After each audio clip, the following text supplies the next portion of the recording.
Hello everyone, welcome back to another video about Hurricane Dudzai. Let's go ahead and check out what Hurricane Dudzai is doing.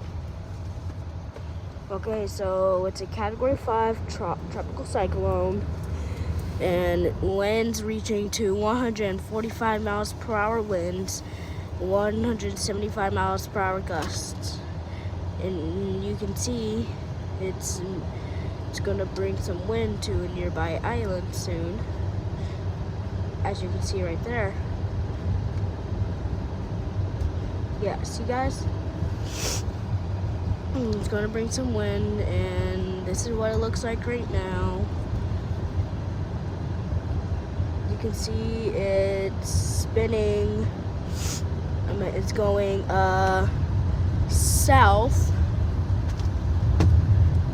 And you can see a nearby island right there. It's going to bring some wind. You see?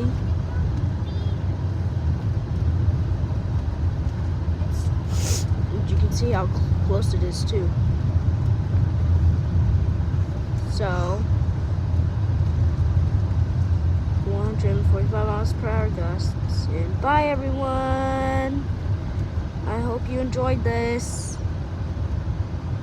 Bye.